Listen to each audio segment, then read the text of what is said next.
hopefully that's joining us for the launch tonight. The debut novel, The Castilians by V.E.H. Mathers. I'm Margaret Skea, and with me is Vicky. I'm not sure whether she's on the right left of your screen, but she's on the far side anyway. And in the middle is Dr Bess Rhodes. Now, Bess's relevance will become obvious very soon, but she's a researcher, medieval and early modern Scottish history.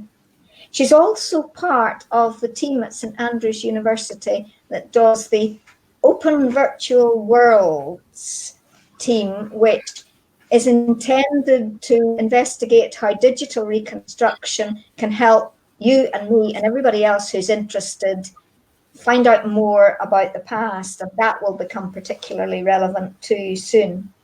It's a particular pleasure for me to be here and launching this event because I know St Andrews well, having been an undergraduate there. Vicky knows it well, having grown up in that area and gone to school there, and now Bess, of course, is in there. So we all of us know and love the town, and therefore it's great for all of us together to be discussing it. The Castilians is the novel is a story of a fictional family who are caught up in the turbulent events of the Siege of St Andrews in 1546. Now, Bess's own book, Reform and Riches. Riches and Reform. Sorry, Riches and Reform. She wasn't, please, Beth. Riches and Reform. Ecclesiastical Wealth in St Andrews, 1520 to 1580.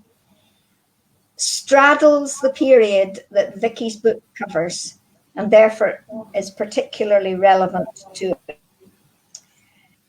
But before we hear from Vicky, which we're going to very shortly, I'm going to ask Bess just to give a brief historical background, information to the castle, to the Siege of St Andrews. Over to you, Bess. Oh, thank you so much for that lovely introduction, Margaret.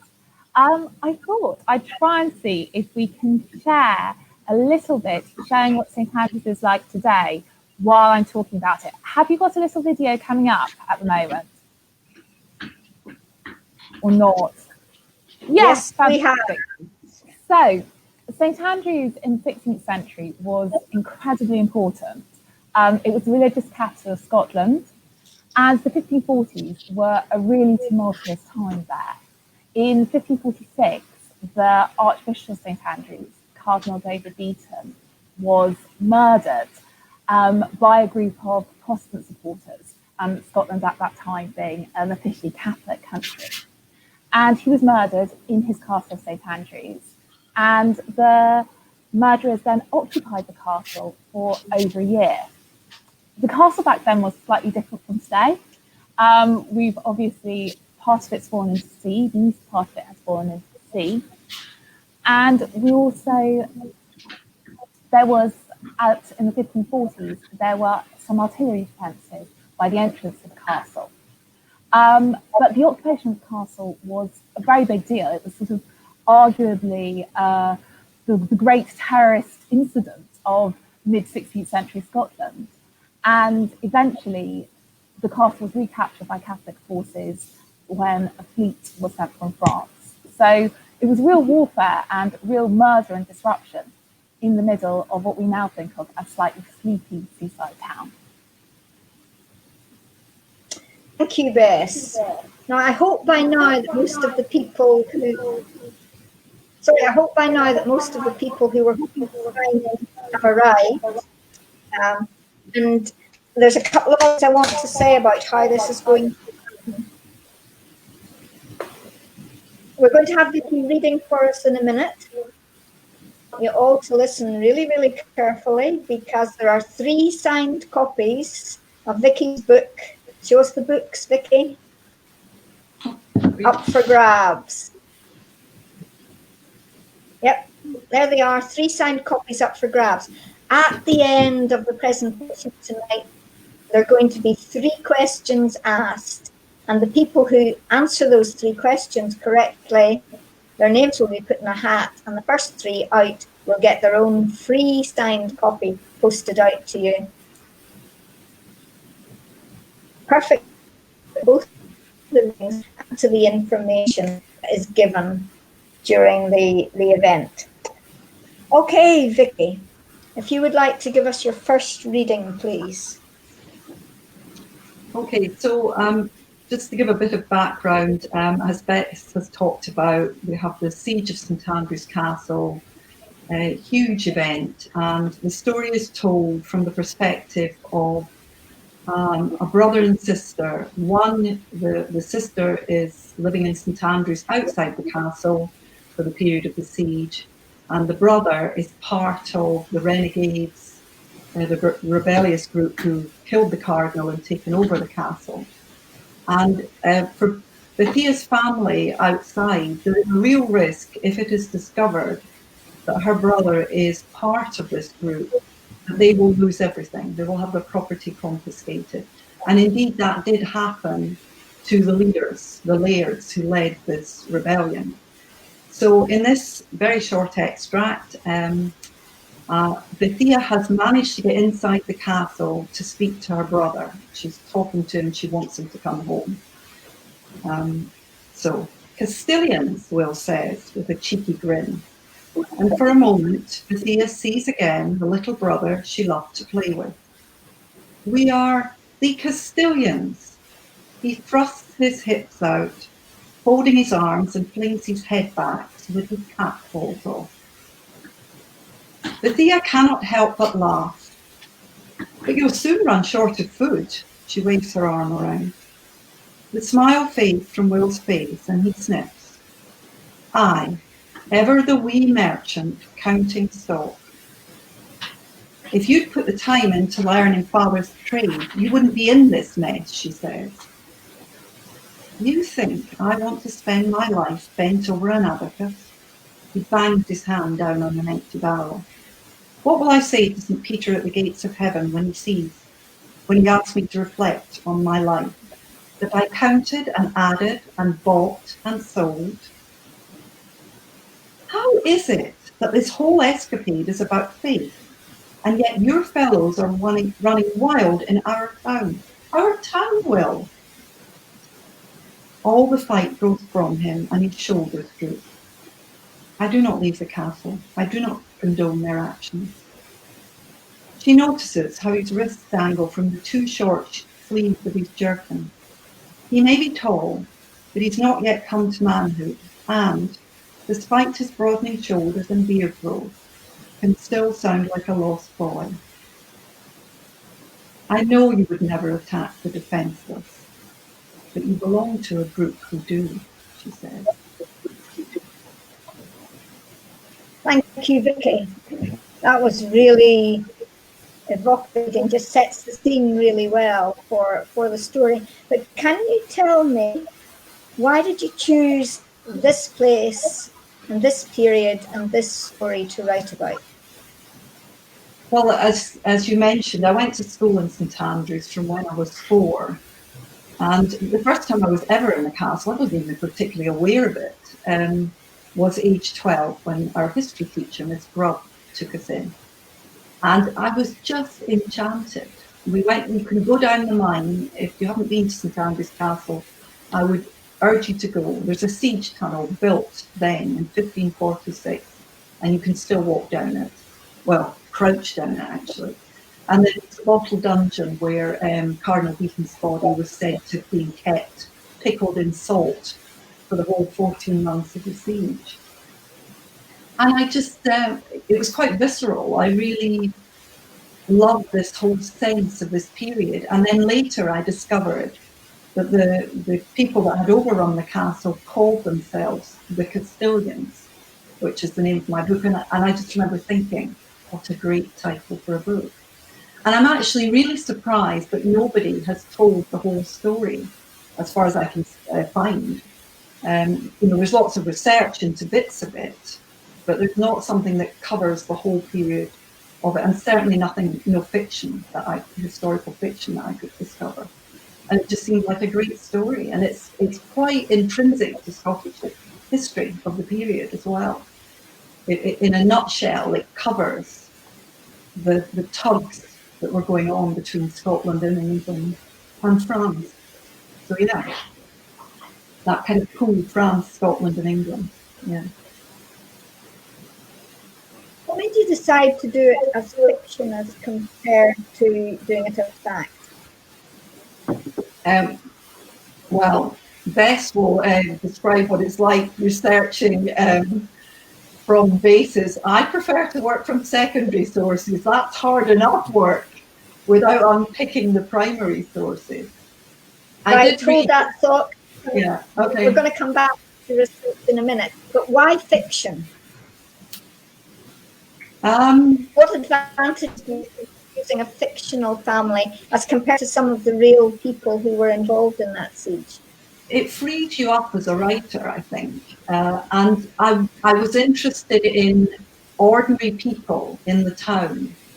And the Lairds are who are the ones where you can find information about what they were doing, etc., not the ordinary people. Or it's not so easy to find. I'm sure Bess could find it in her research. It was easier to create them from my imagination than it was to.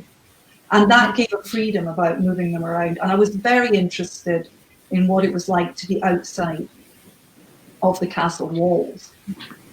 And just what it was really, because the people were caught between the Castilians who run amok in the town, because they're not kept hemmed in the castle nearly as much as they should be.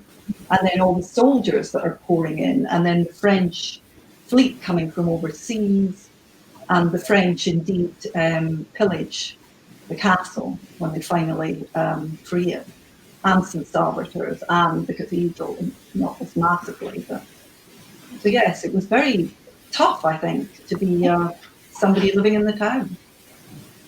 Yeah. What would you say is your balance between fact and fiction in the book? The key characters involved in the siege are real people. So in the main, most of the secondary characters of the book are real people. But I'm giving them words and characters and personalities that they may well not have had. I can only take bits and pieces from what they wrote. Well, that's the joy of being a historical fiction author, isn't it? As you are now discovering. Yeah. As you're now discovering. Do you have any comments on the using historical events and building a story around them? What would you see as the advantages and disadvantages of that? I think it's fascinating. I think it is so important to think about the experience of ordinary people. And I think one of the things I really liked about Vicky's writing was the way she was considering what it was like for the residents of the town. Something I'm actually really interested in my research in is those ordinary people, because we're really lucky in St Andrews to have a huge amount of documentation for property, which gives us the names and houses and things of really very, very, very ordinary residents. But I think what we don't have is their voices as much. We maybe do a little bit later in the 16th century, where they sometimes come through in court records.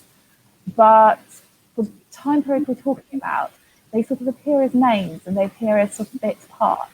And one of the lovely things about what Vicky's done is she's really sort of imagined their experiences and them as characters. And I really like that. Yeah, I really like that too, actually. Vicky, would you like to give us another little reading? Okay. So this one is very short, but evocative, I think.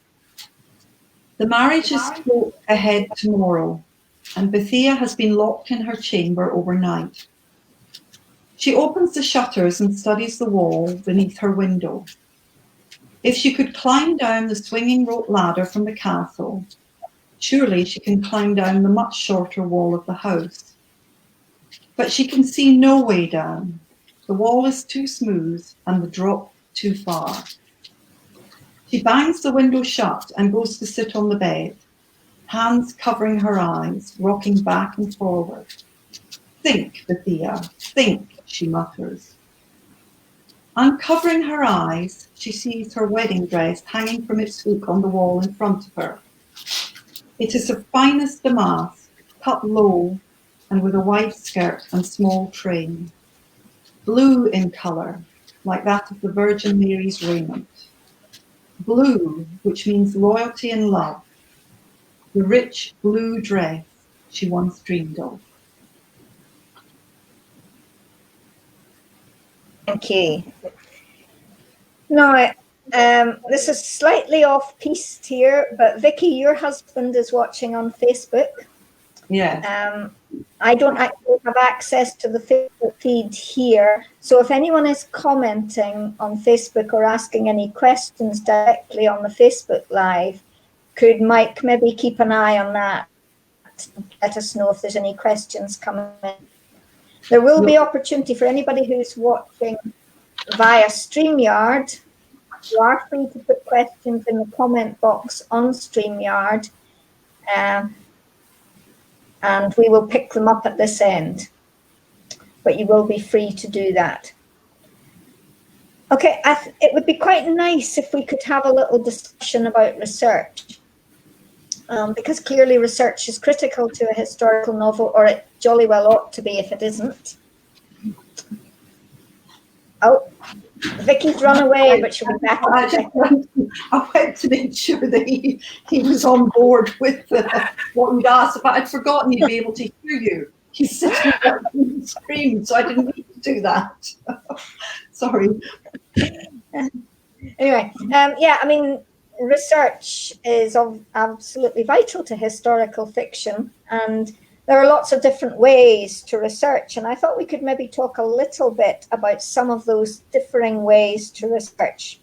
And the first one that I think that I'd like us to talk a little bit about is the written resources, the written sources. Now, Vicky, you mentioned earlier, a few minutes ago, that you worked from secondary sources. Would you like to explain what a secondary source is? Okay, well, the simple way is if Bess holds her book up again. So I would consider that a secondary source, in that Bess has gone and she's dug around in all the archives and papers and records and account books and whatever, and she's then sifted out and written it all in a way that's very nice and easy for me, and probably much more enjoyable. Well, no, I'm sure you enjoy what you're doing, but for me, it's quite tough to read stuff in original handwriting that's written in Latin, even though I did a very long time ago do a Latin O-level. Yes, so I need Bess for continuity. And also, okay. Bess. Sorry, go on. No, I was going to say, Bess, what is it like trying to decipher 16th century handwriting, and even if it's in thoughts?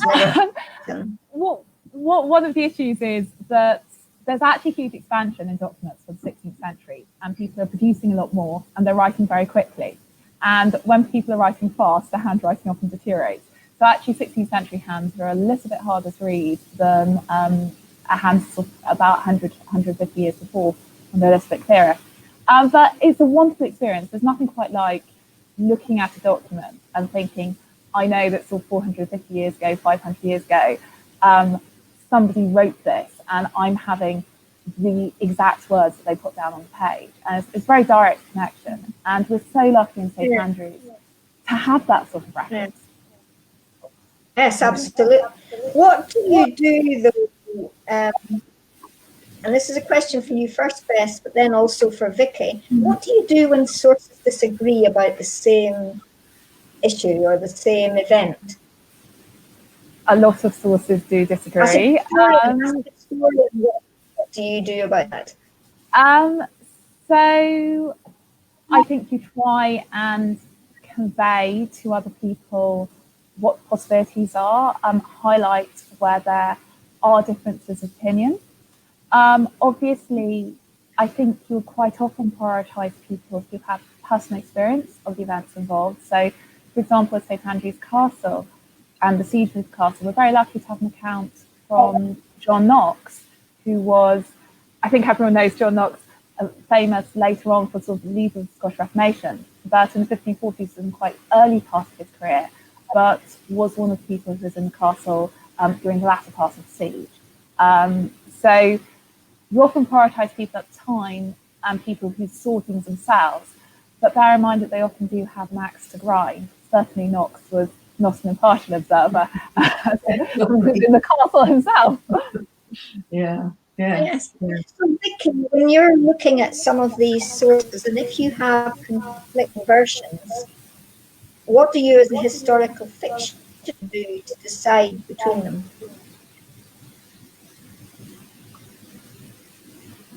Sorry, are you asking me a question? I was asking you a question. I'm just reading off a question that somebody's put in, so I'm on a double level. You don't need to keep your eye on that. I'll keep my eye on that, and Mike will keep his eye on that. So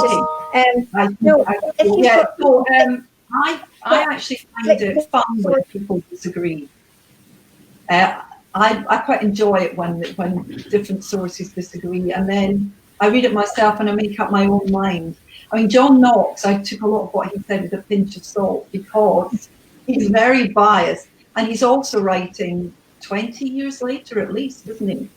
Yes, so, yeah. I mean, I don't know about you, but I don't remember absolute detail of things that happened to me 20 years ago. And even at a basic level, there's a big disagreement between a number of writers as to whether there was a sea gate out of the castle, which Bethia actually uses a number of times to get into the castle. So they're saying it had to be cut out there and then, but actually there was another argument, I think by Margaret Sanderson, who said, no, there would have been one. Of course there would have been a sea gate, because half the stuff came in by sea. So I love all that stuff, actually. I love saying, I make up my mind as though I'm actually somebody who's read the primary sources. Yeah. And then there's nice things. Part of it, though, that... So I was going to say, isn't part of it that gives you the freedom to choose what best fits the story? Absolutely. Totally. Yeah. Yeah, she's quite right.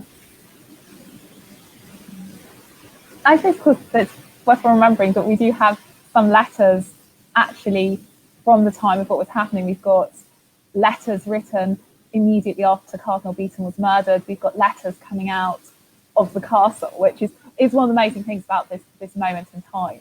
Yeah. So these documents actually from 46 and 47 as well.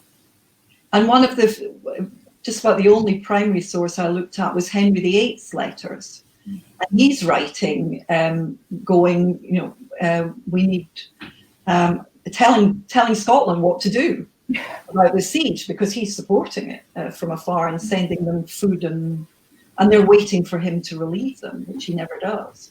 It's amazing, isn't it? So there's this incident happening in St Andrews, which in some ways is rooted in really local concern.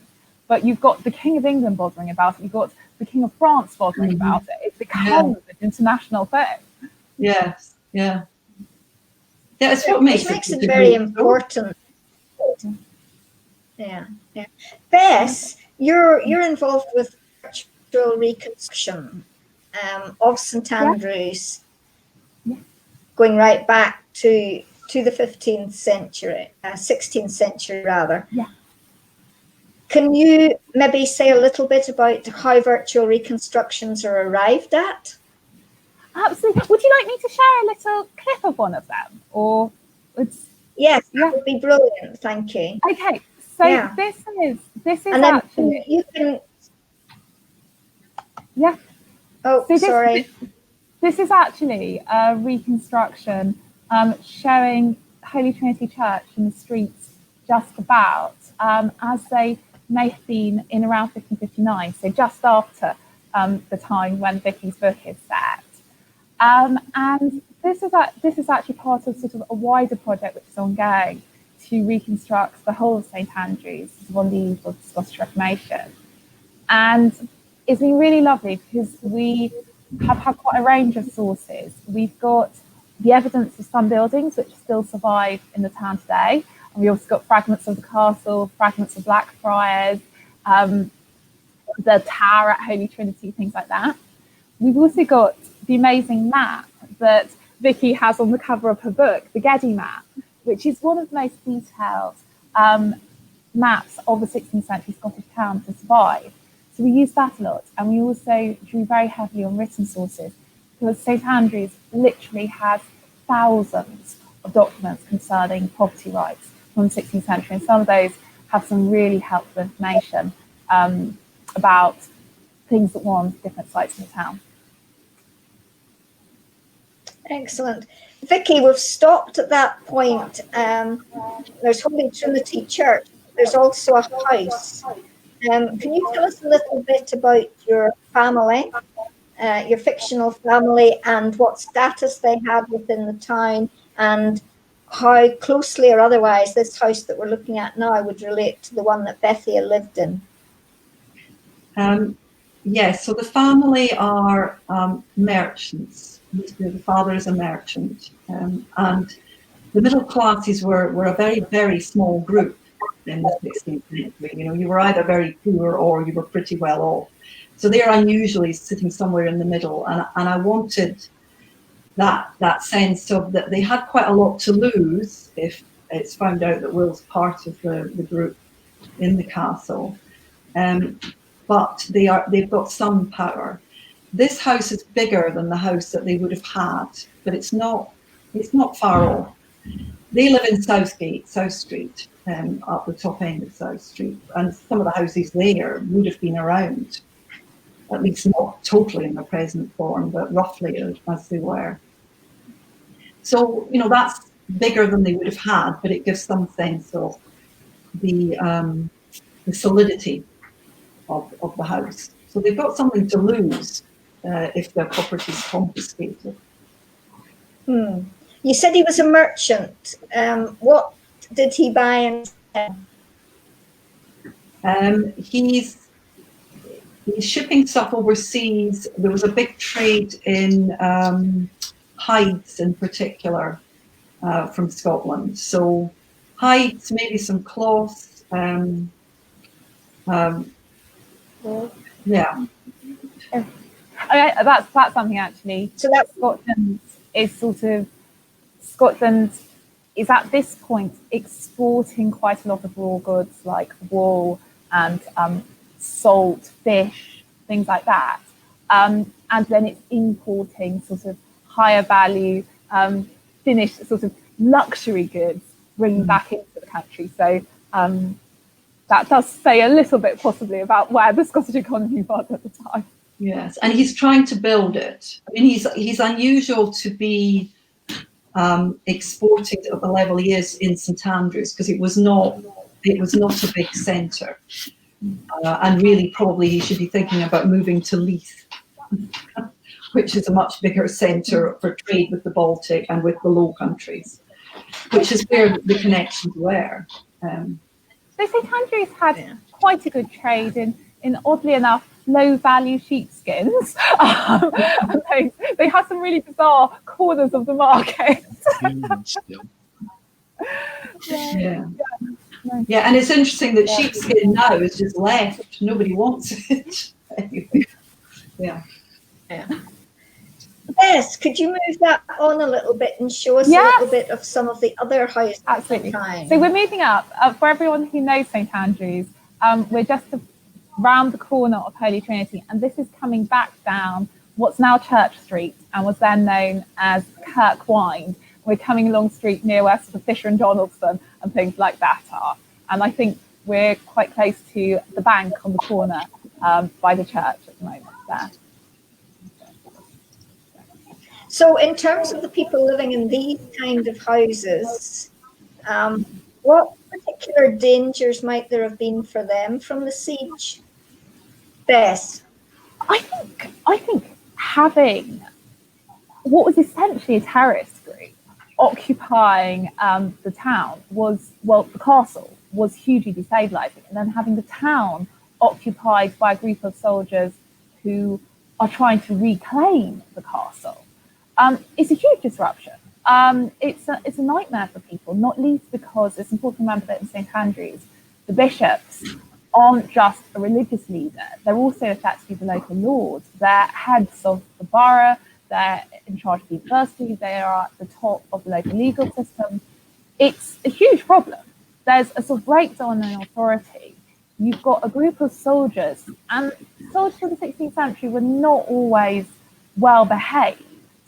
And then you have this situation going on of there is an artillery bombardment.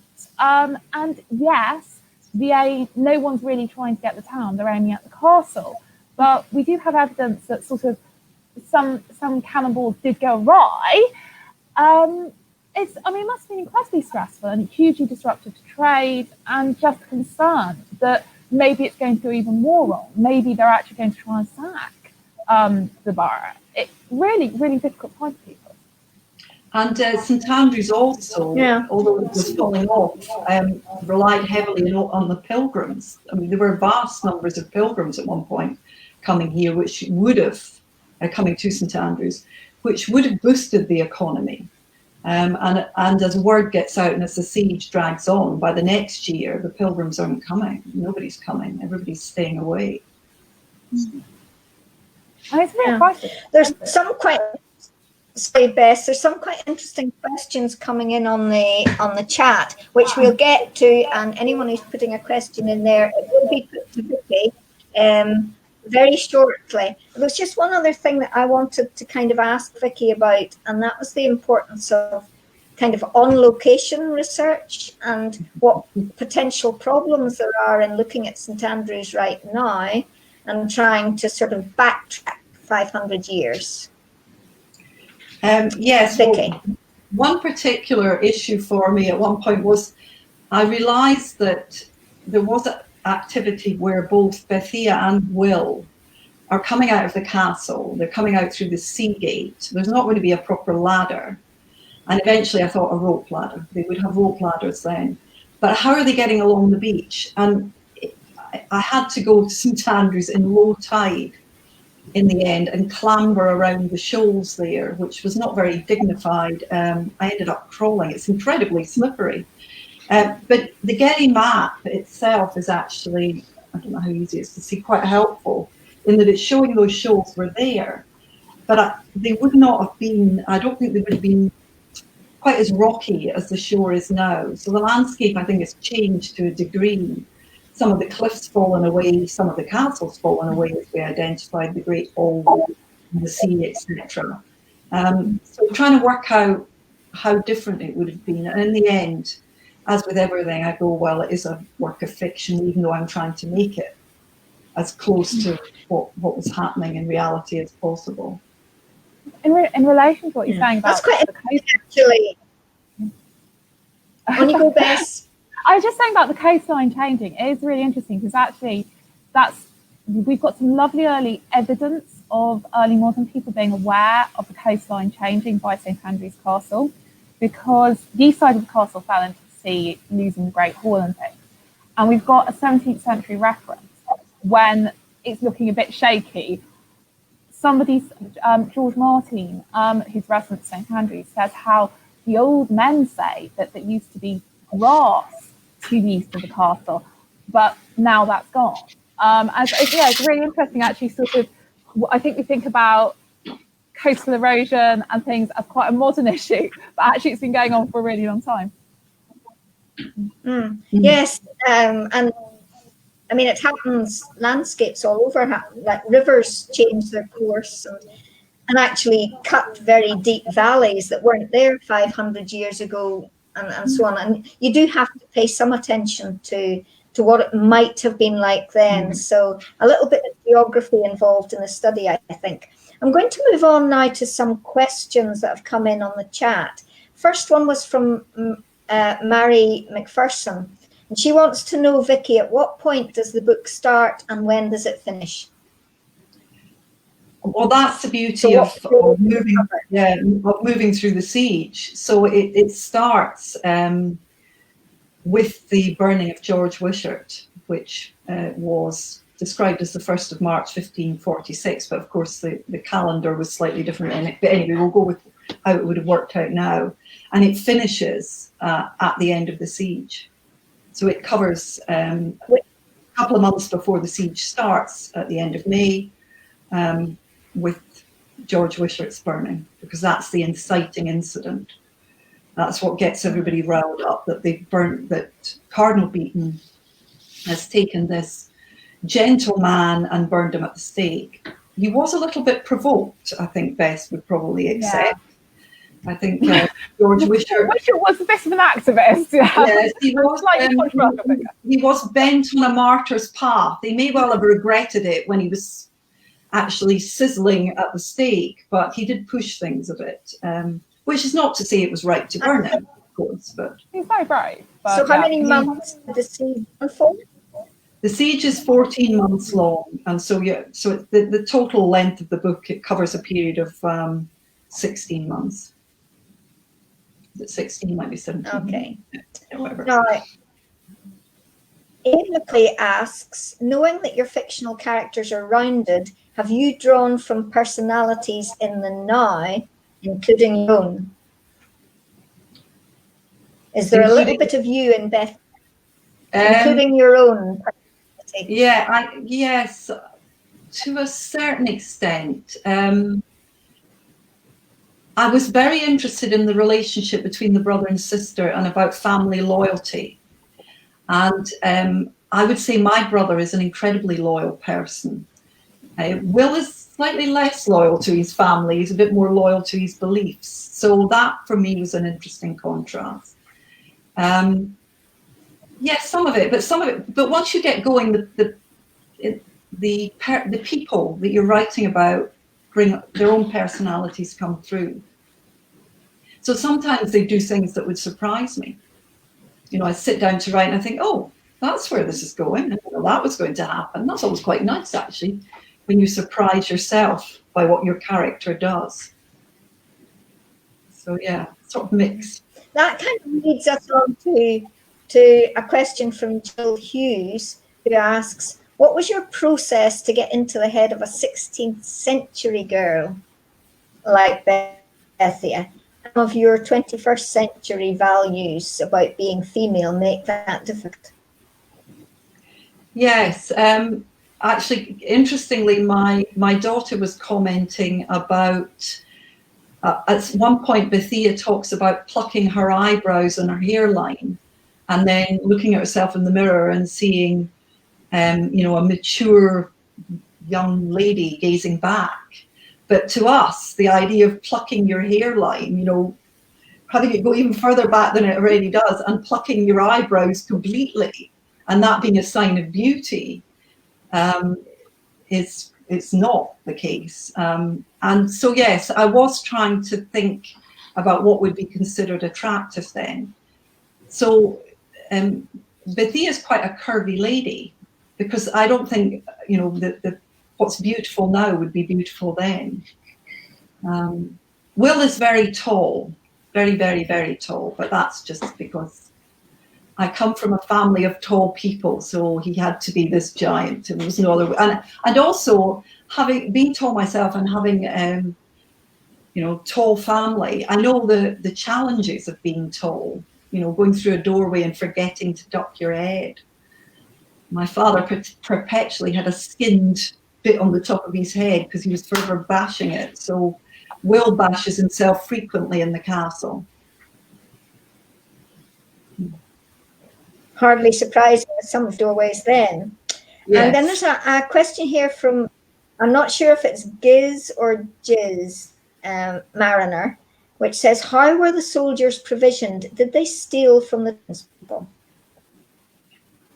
In the castle, they were out roaming, because there's periods where there's a truce, and also there's a period right at the beginning before the soldiers come, because they're taken completely by surprise when the castle is taken. So this is when the local people they don't get them on side, the Castilians. They could have got them on side, but they're out there roaming. Yeah. Bess, do you want to add to? There are actually supplies of Cardinal Beaton's, obviously, as you said, in the castle. Yeah. One of the interesting things is in the accounts. with the accounts which are submitted after Cardinal Beaton's death, which his granitor and chamberlain have to submit. They still have to submit the accounts despite the fact that he's been murdered. There's actually a reference to stuff that's lost in the castle and stuff that they can't like account for because it's in the castle. Yeah, and I had this sense that they would get in the castle and they would run riot a bit. Because at the beginning they wouldn't be thinking, oh, we're going to be here a really long time. They're expecting Henry VIII to send a force to attack and relieve them. And Henry VIII sends food. The people in the local town, the soldiers that come into the town, they withdraw in the winter, and that was standard practice anyway. You had a season when you were fighting because it was so hard to keep the troops fed. So it was challenging, and there's no way that the people of St Andrews probably felt happy about anybody that was there, because everybody would be taken from them and nobody would be safe. And it must have been very tough. Must have been. Vicky, can you ask your husband if there are any questions on Facebook that haven't come through to stream you? There's a question here from Ian. Did we have that? We had Ian's own question. He mentions a question from Liz, but I don't see that question. Oh yeah, we've got. We've done. Yes, we've answered that one. I think we're okay. Oh, right. No, Liz asks, if in the future, would you consider Fife Village Halls to come and let us know about your book? Now, there's an exciting question for you, Vicky. Say yes. Let people know about my book. I love it. I love talking about it. I'm completely obsessed. And I started out writing this one and thinking it was a standalone book. And I'm so curious about these characters. I'm having to keep going. I've started the next one. Yeah, that's a fabulous question from Liz, actually, and obviously at the moment in our current situation, nobody's going anywhere talking about books, but hopefully 2021 will be somewhat different, and it would be great anybody out there to have Vicky come to talk about her book in village halls or Rotaries or women's guilds or whoever, wherever. Sure, you would find it a very entertaining talk. Now, I'm going to have to kind of draw this to a close. Bess, you have the 3 questions. Absolutely. So if you have any questions, we'll see how well people were listening. If people have been listening with attention, there are 3 questions which, sort of if people answer correctly, I believe that there are various opportunities to obtain copies of Castilians. So the first question is, which side of the castle fell into the sea? Doesn't fall into the sea in the 1540s, falls into the sea a little bit later. The next question is, how does Bethia and Will's father earn his living? And the final question is, what colour is Bethia's wedding dress? So the first question is, which side of the castle fell into the sea? The second question is, how does Bethia and Will's father earn his living? And the third question is, what colour is Bethia's wedding dress? Okay, folks, so if you pop your answers in the chat, and then we'll see who's going to his book. I came a minute ago asking you how many books do you envisage writing in the series? Well, the next one follows very closely on, and then I've got one that relates to the Armada, which pitched up in Pittenween. But that would be when Bethia is quite old. So whether I then jump, whether there's 3 or whether there's some more in the middle, who knows? But I've definitely got the second one for the moment. Thank you, Jill.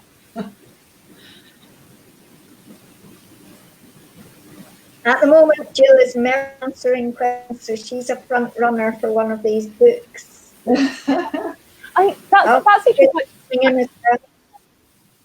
It's quite interesting, actually, thinking about if you carrying on and looking at sort of Betty and Will as they sort of grow a little bit older, because that generation would have seen so much. Because sort of, I know.